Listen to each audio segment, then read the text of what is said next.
What could ancient yogis of India tell us about sexual energy? This is the Science of Yoga Part 8. According to yoga, sexual energy is itself not at all negative. It's just pure energy. The point is, how is it being channeled? In what way is it being used?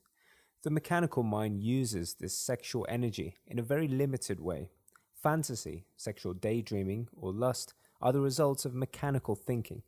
Pure energy is used in this way to conjure up meaningless fantasies, so the energy here is used, or should I say wasted, on our own daydreams. There's nothing wrong with this per se. It's not evil, it's just limited.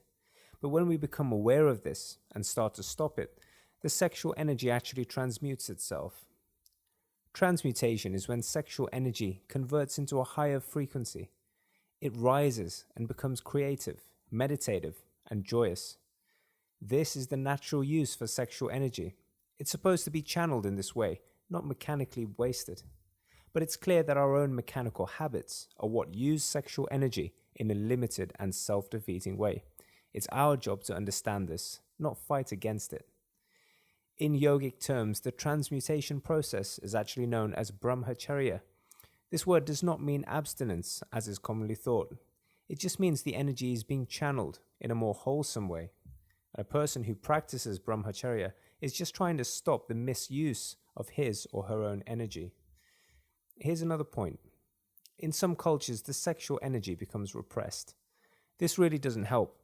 If you repress it, as we've shown here, the energy just won't flow in any direction. And it gets kind of stuck. The energy has to be allowed to flow freely. And at the same time, we just have to be vigilant of how it's being used. Again, you don't need to fight against it. Only understanding will help. Only with awareness can this happen.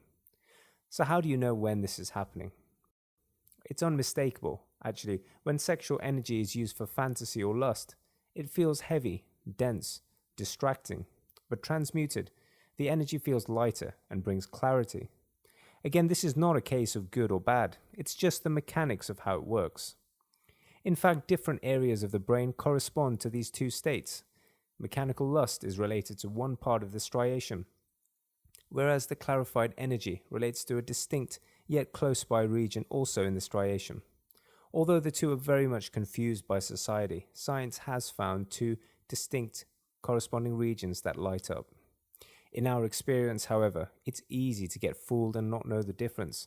Fundamentally, though, any form of thinking, any form of imagination is a characteristic of lust.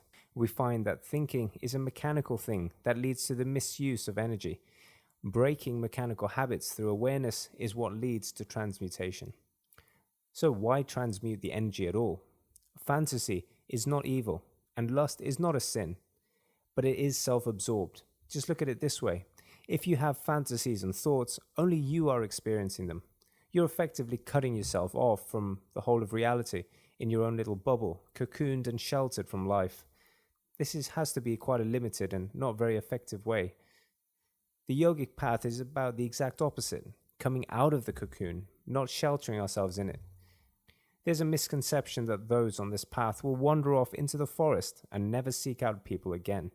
This is not true. In fact, the real benefit of this is not to be in seclusion, but to do this in the midst of everyday life. It's a way for anybody to become less mechanical. In fact, true relationships can only happen better when the energy is transmuted and not entirely mechanical. So to summarize, we can see that by stopping the mechanical wastage of our sexual energy, we allow the energy to transmute itself. This is a very big topic of which this is part of the story, so watch out for more updates. And please note the models showed in this video are merely pointers, so don't get too caught up in them. Subscribe to Infognostica to get regular updates to enlighten you and your family. Join our community while you're here. Until next time, Padawans.